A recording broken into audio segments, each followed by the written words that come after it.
Bwana, hizi ndizo sajili tatu ambazo zilizoweza kufanywa na klabu ya wekundu wa Msimbazi Simba.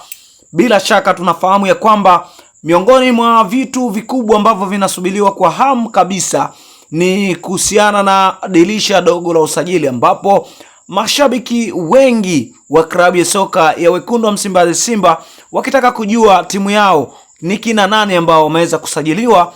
ndani ya klabu ya soka ya wekundu wa Msimbazi Simba. Na hapa nitakusogezea wachezaji watatu ambao wamesajiliwa na klabu ya soka ya Simba kwenye dirisha hili dogo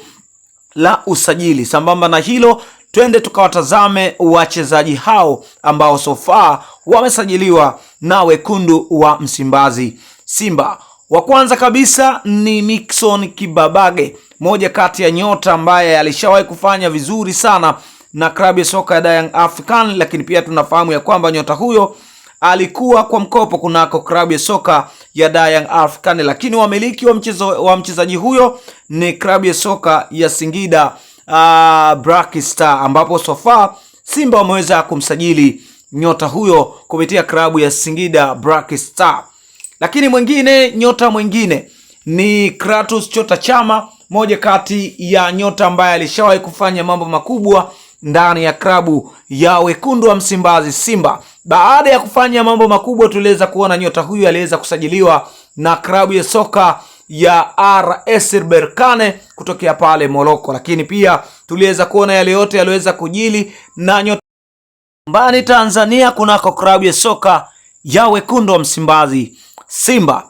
Lakini pia tuliweza kuona kwamba aliweza kukaa kwa muda mchache na kutimka na kwenda kunako klabu ya soka ya Young African. Simba wamepanga kumrejesha tena Kratos Chota Chama kunako klabu ya soka ya wekundu wa Msimbazi Simba baada ya mazungumzo kwenda vizuri na klabu ambayo inamiliki mchezaji huyo, ambayo pia ni klabu ya soka ya Singida Black Star, moja kati ya nyota ambaye so far anatazamiwa kutambulishwa rasmi kunako klabu ya wekundu wa Msimbazi Simba. Saini ya mchezaji kutokea kunako klabu ya soka ya Nyasa Big Bullet ambayo inafanya vizuri kule Malawi. Simba Sports Club tuliweza kuona kwamba iliweza kufuatilia kwa ukaribu mkubwa juu ya kutaka kufanya uhamisho wa moja kati ya nyota ambao wanakipiga kunako klabu ya soka ya Nyasa Big Bullet ambaye anajulikana kwa jina la Chiku Salim, moja kati ya nyota ambaye so far amekuwa na baraa zito, hasa mara baada ya kuweza kufanya vyema kweli kweli kunako klabu ya soka ya Nyasa Big Bullet, huku akiwa amefanya vizuri zaidi, na tumeweza kuona kwa hivi sasa nyota huyo akiwa top scorer ya ligi ya huko Malawi. Simba Sports Club imeweza kuvutiwa vyema na kiwango kabambe cha nyota huyo, na hivyo tuliweza kuona mazungumzo awali